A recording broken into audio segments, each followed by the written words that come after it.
નમસ્તે. ગ્રામ પંચાયત દ્વારા દરેક ગામના સાર્વજનિક જગ્યાઓ પર જ્યાં ગામ કચરો નાખે એવી સાર્વજનિક જગ્યાઓ પર ગ્રામ પંચાયત એટલે કે સરકાર શ્રી દ્વારા આ પ્રકારના કમ્પોસ્ટ બેડ બનાવ્યા.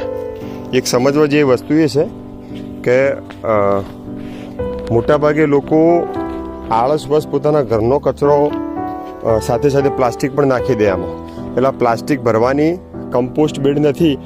આની અંદર માત્ર સૂકો અને લીલો કચરો, વનસ્પતિનો સૂકો કચરો અને લીલો કચરો જ્યારે આની અંદર નાખવામાં આવે છે ત્યારે વરસાદનો ચોમાસાનો ભેજ આની અંદર પડે છે, અથવા અન્ય ઋતુ પણ હોય, જો શિયાળો હોય અથવા ઉનાળો હોય, તો એની અંદર માત્ર ને માત્ર આખો કમ્પોસ્ટ બેડ જ્યારે સૂકા અને લીલા કચરાથી ભરાઈ જાય ત્યારે એની અંદર સામાન્ય ભેજ આપી એની અંદર 1 લીટર છાશ અને 100 ગ્રામ ગોળ આનું પાણી સાથે મિક્સ કરી અને દ્રાવણ આના પર છાંટીએ એટલે 90 દિવસની અંદર આખો કમ્પોસ્ટ બેડ રહ્યો એ ખાતર થઈ જાય.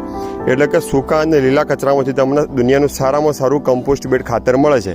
આ બેડ જ્યાં જ્યાં બનાવેલા છે ગામડાઓની અંદર એની અંદર પ્લાસ્ટિક નહીં, માત્ર સૂકો અને લીલો કચરો, એની અંદર ડાળી ડાળખા નાખવાના નથી. આ નાખ્યા છે પણ અત્યારે કટિંગ થઈ જશે અને માત્ર પાંદડા અંદર રહેશે.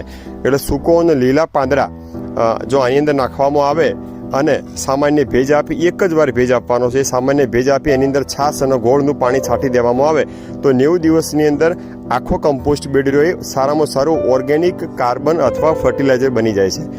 આખા બેડની અંદર કમસે કમ જો ફર્ટિલાઇઝર બને ને તો 5 થી 6 હજારનું ફર્ટિલાઇઝર બને વર્ષની અંદર.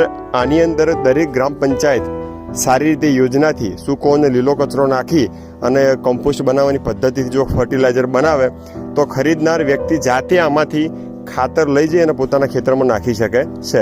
એટલે એક કમ્પોસ્ટ બેડ કમસે કમ તમને લગભગ 5 થી 6 હજારનું ખાતર આ કમ્પોસ્ટ બેડમાંથી આપે છે. આની અંદર જે પણ ખાતર બને છે એનાથી ઉત્પાદન પણ સારું મળે છે, જે ફસલનો જે દાણો આવે છે એ પણ દાણાદાર બને છે, કોઈ ખેતરમાં રોગ પણ નથી આવતો. વધતા એ કે આ ખાતર જ્યારે ખેતરમાં નાખીએ ત્યારે એની અંદર કોઈ પણ પ્રકારનું નિંદામણ આવતું નથી. એટલે જેટલી પણ ગ્રામ પંચાયતો છે ત્યાં ગ્રામ પંચાયત બોડી અને ગામના લોકો કેટલાક સેવાભાવી એની અંદર માત્ર સૂકો અને લીલો કચરો નાખી અને વર્ષ દરમિયાન ગામની અંદર જો આ પ્રકારના કમ્પોસ્ટ બેડ 5 હોય ને 5 ખાલી, તો વર્ષની અંદર આ કમ્પોસ્ટ બેડમાંથી એક બેડમાંથી 5 વખત ફર્ટિલાઇઝર આપણે લઈ શકાય.